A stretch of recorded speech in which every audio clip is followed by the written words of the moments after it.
My goodness, what a crowd. This is wonderful. For many years now, I have been a monk in my community called the Spiritual Life Institute. Some people have trouble thinking of a woman as a monk, and if you're one of those, then you can call me a nunk, which is a cross between a nun and a monk. And you'll notice that Don had a little trouble pronouncing my name. I think I may be the only one in Ireland with this name. It's a Polish name, and in Polish it would be pronounced Bielecka, and you see the similarity with Sister Faustina's name, Kowalska, and that is the feminine form of a Polish name. I was raised in Norwich, Connecticut, in a very devout Polish Catholic family, and the same powerful influences that had such an impact on Faustina's life also had an impact on my life. The same influences that have had so much strengthening power here in Ireland, and that is the pillars of family and the faith. And I love how Faustina's parish church was called St. Casimir's, because my father's name is Casimir. And growing up, I don't ever remember hearing Faustina's name, but I certainly knew the picture of Divine Mercy. And as a very devout child, I remember praying the prayer, Jesus, I trust in you. And all our stories are wonderful, but I have only a very little time to talk to you this morning, so I'm going to have to skip most of my story. Except to say that I finally met a man whose name is Father William McNamara, a full-blooded Irishman, born in Providence, Rhode Island, not the island of Ireland, but his mother and father came from Ireland. And together we founded a new Carmelite community called the Spiritual Life Institute. Now, what are we doing here in Ireland? I know you have many questions, and again, I can only tell you a tiny little bit. In 1995, we were invited by Bishop Thomas Finnegan from the Killala Diocese to come to Ireland and to help revive Celtic monasticism. Well, why would he ask a Carmelite community to come and do that? Because there's a very, very close connection between the original Carmelite monasticism, which was the hermit life on Mount Carmel in Palestine, and the beginnings of Celtic monasticism. So that's what we're doing in Skryne, County Sligo. And if you're interested in more information, because I can't say enough, we have a stall in the next room where you can pick up a brochure.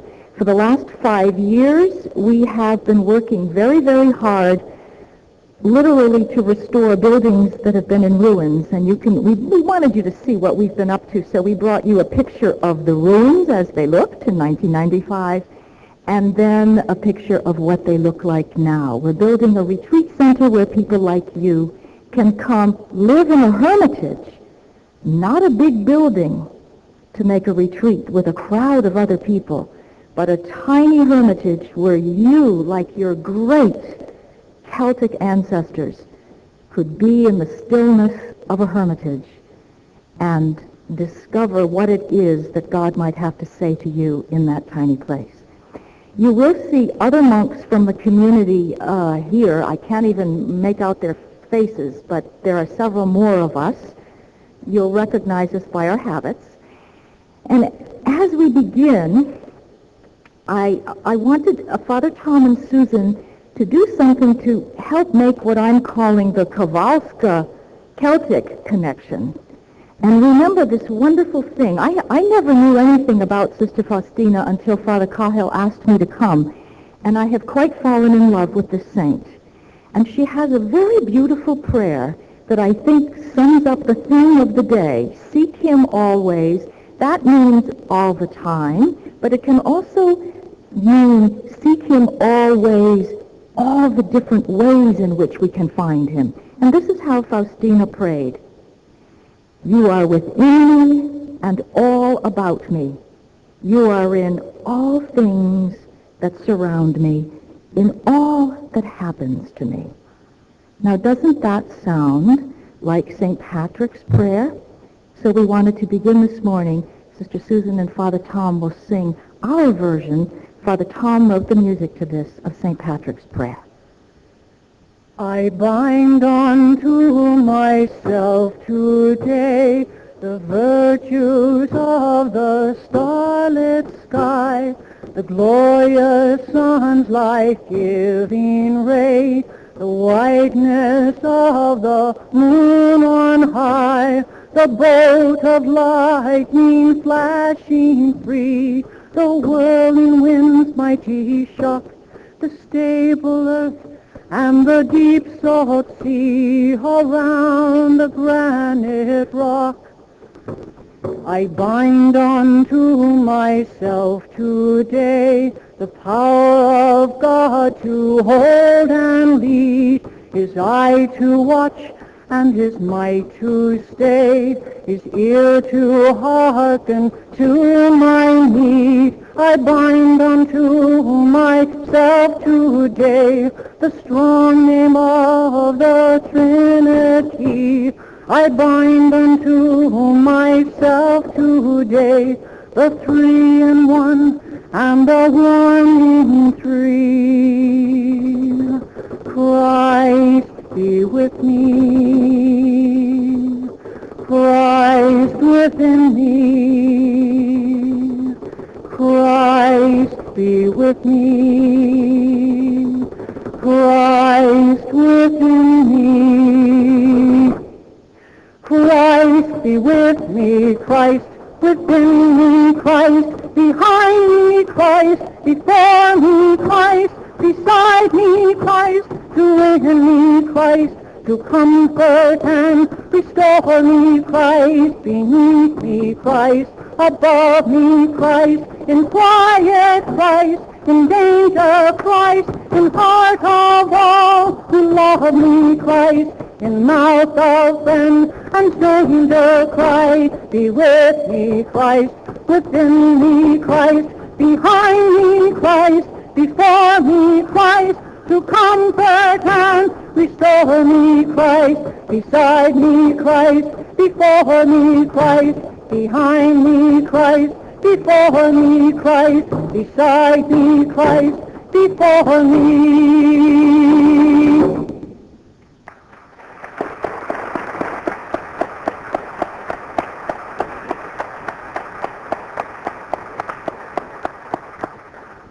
Seek him always.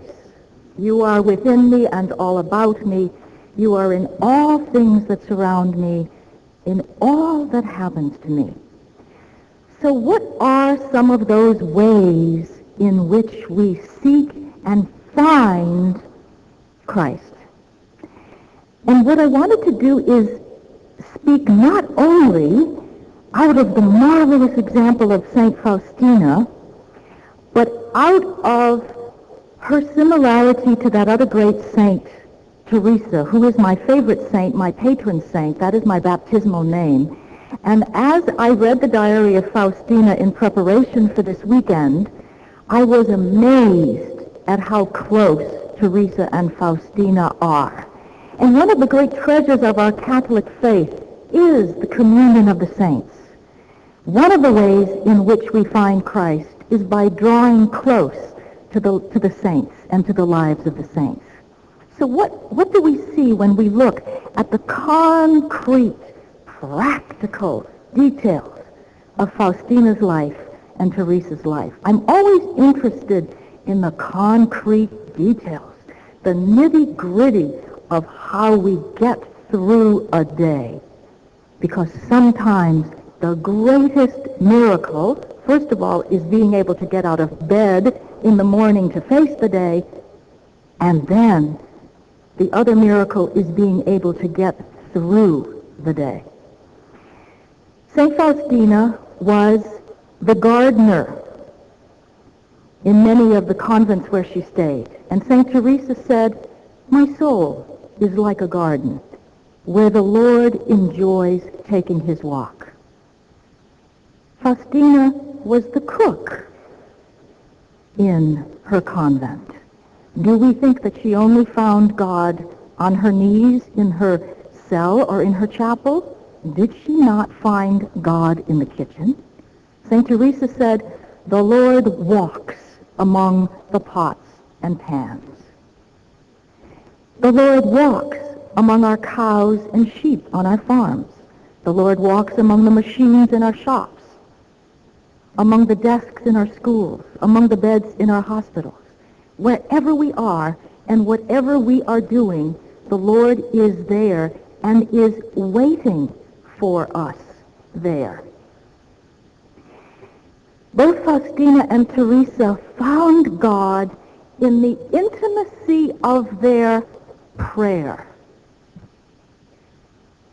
Faustina said, "You are in all that happens to me. Our hearts have a mutual understanding," is how intimately she spoke to Jesus. And Teresa said something also very, very similar. God and the soul understand each other, like the experience of two people who love each other deeply and understand each other well. But we not only find God in the prayers that we might say with our lips, we find God also in the prayer of silence. We find God in the silence. Faustina said, "I pray at certain times without saying a word." Without saying a word. And Teresa always had kind of an edge about her, which is one of the reasons I love her so much. She said, "It's not necessary to shout in order to speak to him. He understands us as if by sign language. We must learn to pray not with the noise of words." Did you ever think that maybe the way we sometimes pray is too noisy? And perhaps God isn't pleased with it. Teresa says we need to learn how to pray with our longing. Our one Irish vocation so far here in Ireland is Sister Nora Tunney from Dublin. And she's always talking about, "I got the longing on me." That's a real place to find God, in that longing that we feel in our hearts that stuns us into silence. Teresa called prayer an intimate sharing between friends. And Faustina said something very close to that. She said she called prayer moments of supreme companionship. Companionship. Jesus is our companion because we find him always, in all ways. Now, I'm sure that many of you were raised like I was, being taught about the 4 degrees of prayer: petition, thanksgiving, reparation, and adoration. And one of the things I think it's awfully important to remember is that petition may be where we begin. And it's a good place to begin because we can do nothing of ourselves. And we need to ask God for his help. But we mustn't stop with the prayer of petition, because the highest prayer is the prayer of adoration. Adoration. To adore God simply because he is who he is, and not for what he does for us. And again, there's a very beautiful example of this in Faustina. She prayed, "Oh Jesus, eternal God, thank you for your countless graces and blessings. Let every beat of my heart be a hymn of thanksgiving to you. Let every drop of my blood circulate for you. My soul is one hymn of adoration. I love you, God, for yourself alone." I love you, God, for yourself alone. Not for what you give me, not for what you do for me, but for yourself alone, I love you. And Teresa said something, again, very similar and very critical about the kind of prayer that only asks for things. Teresa said, "I laugh and am even distressed about the things that people come here to ask me to pray for, to ask His Majesty for wealth or money. And then she lists a whole series of other things. No, this isn't the time to be discussing with God matters that have such little importance. Faustina says our greatest longing must be for God as He is in Himself. So she said, this great new saint of ours, I resolved to fix my eyes firmly on you, Jesus, the most perfect of models. And Teresa also said that. Fix your eyes on the crucified, and everything will become small for you. All our trouble comes, she says, because we do not keep our eyes on Christ. What do? We turn them on ourselves instead of keeping our eyes on Christ. Both of these great holy women found God very much in the life and death struggle of every day. And whenever I meet a new friend, like Faustina, I'm always looking for the examples of the struggle of every day. Every day of my life is a struggle. People think that if you live like a hermit, all you're doing is blissing out all day in quiet. You should come and follow us around and see. Our lives are every bit as much a struggle as I'm sure yours are. So I'm always interested when I meet a new friend like Faustina to see, well, where is the struggle and how did she cope with that struggle? Both Faustina and Teresa speak of life as a war or a battle. That's the kind of imagery they use. And doesn't that seem like many of your days? A battle, just to get through the day. So Faustina said, Lord, I have begun the battle in your name. I have fought bravely, though often without success. We need to remember this about this great lady. When someone is canonized, we think mistakenly that we're looking at someone who's perfect, whose every day is a success, whose every moment is a success. That isn't what makes a saint. What makes a saint is perseverance day after day after day in that struggle and not giving up. Here's Faustina in her great humility. I have begun the battle and I have fought bravely, though often without success. I know that it is the effort that is the reward. The effort, not the success. And then she resolves and inspires the rest of us to be so resolved.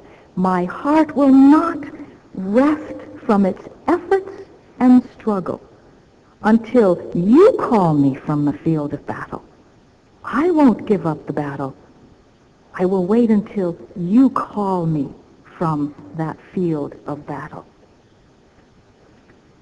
Teresa said that whenever she meets anyone who doesn't speak about the struggle or who doesn't speak about what a battle each day is, she says, I'm always suspicious. Are they living a real life? You can hear her asking. You know, where are they? On Mars or what? She says there always must be war in this life. We must always be making this battle struggle. I'm also interested how both of these holy women spoke about being sealed by God.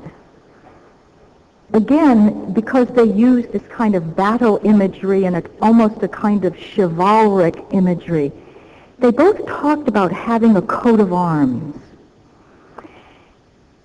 And here's how Teresa said it. And this is a very important question. And Teresa is writing this in description of the highest levels of spiritual growth. And she says, do you know what it means to be spiritual? Now, how would we answer that? Do we think that it means to have visions like Teresa did, or to have revelations like Faustina did? Do we think that it means having a lot of time to be quiet and pray on our knees in a chapel?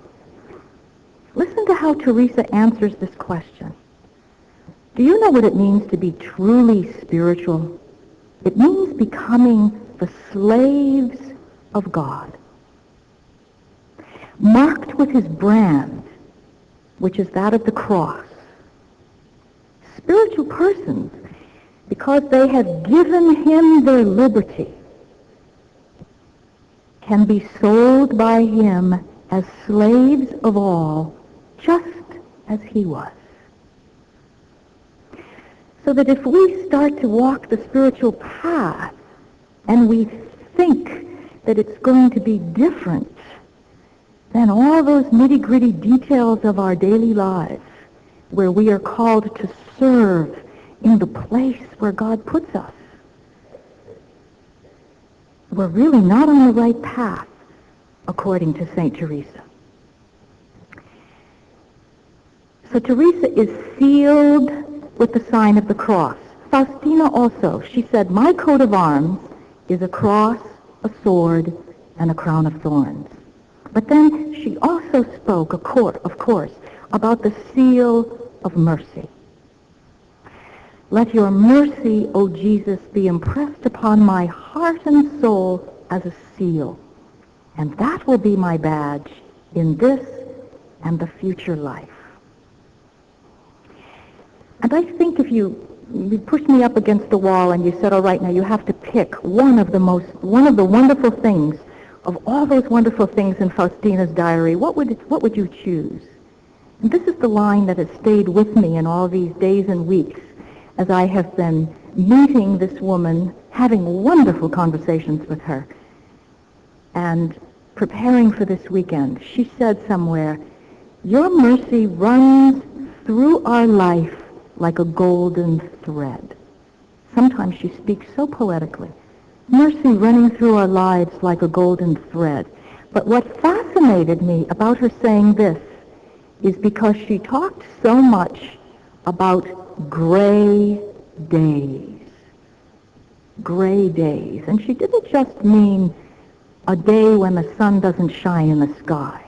She's talking about the grayness of her everyday life. And I know you know what that means. So listen to some of these descriptions and see if she is not echoing your own experience. She talked about, here's one passage, now a gray, ordinary day has begun. See, again, we look at a woman like this who did have very many spectacular experiences, and then we think, oh, every day is like that for her, and don't I wish I could be like her. But that wasn't what every day was like for her. More of her days were like the gray days that we know. Now a gray, ordinary day has begun. Oh, humdrum days filled with darkness. I love a saint who can talk about the humdrum days. Those are the saints I fall in love with. Those are the saints I can relate to.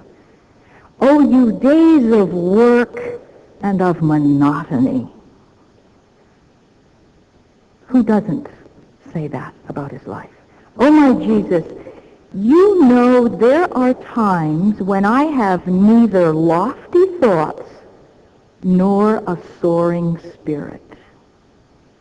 This is the great Saint Faustina, who in her humility is saying to us, I don't always have lofty thoughts. My spirit is not always soaring. I experience very many gray, dreary, monotonous, humdrum days. Listen to this very humble confession from St. Teresa. And then I want to juxtapose it with another magnificently humble confession from Faustina. This passage from Teresa, I think in everything that I have poured through in the whole Christian mystical tradition, I think this is the most remarkable passage. because of what St. Teresa, the great doctor of the Church, is telling us about herself and about what life can be like. And of course she speaks for all of us. She says, "Sometimes I think I'm very detached. And as a matter of fact, when I'm put to the test, I am. At another time, I will find myself so attached, and perhaps to things that the day before I would have made fun of, that I almost don't know myself. At other times, I think I have great courage, and that I wouldn't turn from anything in the service of God. And when put to the test, I do have this courage for some things. But another day comes in which I don't have the courage in me even to kill an ant for God." That's a terrible example, but you get the point. I couldn't even kill an ant for God if in doing so I'd meet with any opposition. She keeps going. "It seems to me on some days that I don't care at all about the things that people say about me or the gossip about me. And when I'm put to the test, yes, sometimes this is true. But there are days in which one word alone so distresses me." And then she goes on to say that basically I want out of this world. Those very, very difficult days when we have no strength and no courage. And I was amazed. Faustina said something very similar. She said, "I must be on my guard, especially today, because I'm becoming oversensitive to everything. Things that I would not pay any attention to bother me today." This is a great saint saying this. These two holy women who have some of those days, like you have, like I have, where it seems that they simply cannot cope. And so what do? Well, one more thing. What this is about, what we're hearing them describe, is what is called, in ascetical mystical spirituality, self-knowledge. Self-knowledge, knowing ourselves, is something very, very important. It is very holy to know ourselves, to understand ourselves. And here's what both of these women say, and again, you see they're saying exactly the same thing. Teresa says, "I consider one day of humble self-knowledge a greater favor from the Lord, even though that day may have cost me numerous afflictions and trials, than many days of prayer." Now, when we stand back and look at St. Teresa, we think that she would say, well, this day that I had this vision, or God spoke to me here or there, that's the greatest day. No. She says, the greatest favor is a day of humble self-knowledge. And Faustina said something very similar. One act of trust in such moments gives greater glory to God than whole hours passed in prayer filled with consolations. Now that's good news. That's good news. That the days of our struggles give greater honor and glory to God than many more days of prayer filled with consolation. Notice how both Teresa and Faustina talk about the importance of deeds, of acts of mercy. Not just saying prayers about mercy, and not just thinking thoughts about mercy. Teresa says, how is it that we want to please God only with our words? The love we have for him must not be fabricated in our imaginations, but proved by our deeds. And then she asks another question. She says, what is the purpose of all prayer? What is the purpose of prayer? The birth of good works. And here she is. She's talking to holy contemplative nuns. And she's saying, good works. She's speaking to all of us here as well. And is that not what Faustina also teaches? Jesus said, I demand from you deeds of mercy, which are to flow from me. You are to show mercy. Not just pray about it, not just think about it. God, to make my eyes merciful, my ears merciful, my tongue merciful, my hands merciful, my feet merciful. So as we come together here this weekend, that should be our most profound prayer. That we won't engage in any kind of cheap prayer where we want something only for ourselves, or we just want to talk about mercy and feel good about mercy, but that we will become mercy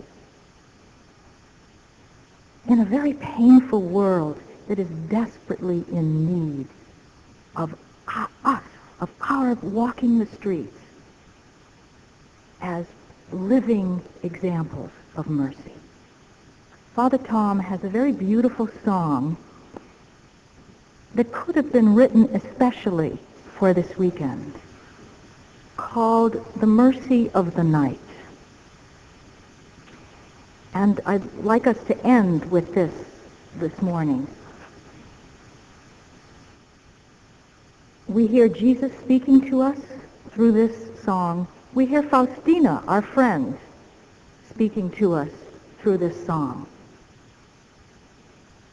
You may carry scars from the hard fight no one knows about but you. You may wonder when you wake at midnight how you'll see the next day through.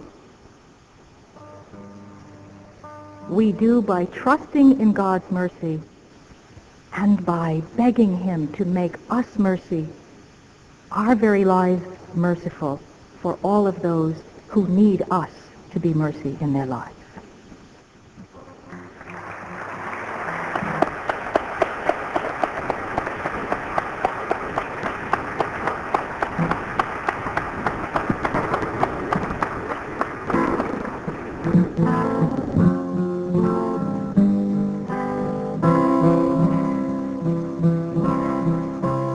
You may carry scars from the hard fight no one knows about but you. You may wonder when you wake at midnight how you'll see the next day through. You may weep when no one's listening out in the silent cold. Beneath the starlight's distant glistening, you may go searching for a spark of gold. When we face the storm and thunder, when our illusions tumble down, when we feel the endless hunger, we approach the point where darkness turns around. As we stumble while we weaken, and just when everything goes wrong, through the chaos shines a beacon that can light the rough, troubled way to dawn.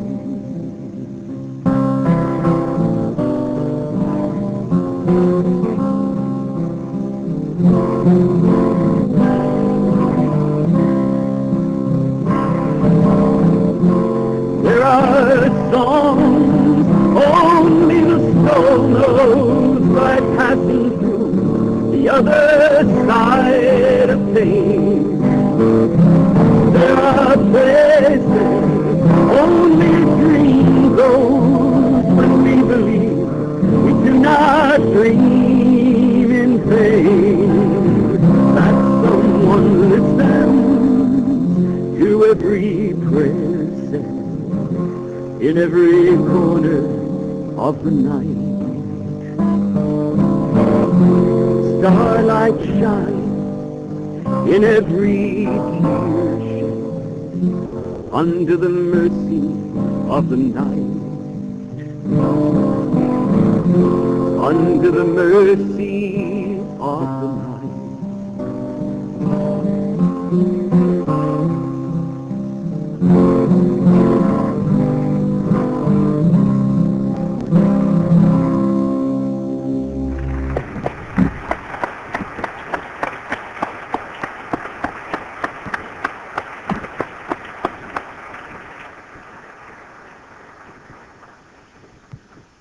That's something else, doesn't it? Do you good to hear that saints like St. Teresa and Sister Faustina had grey days and struggled with the process like the rest of us? Doesn't that make it sound very human?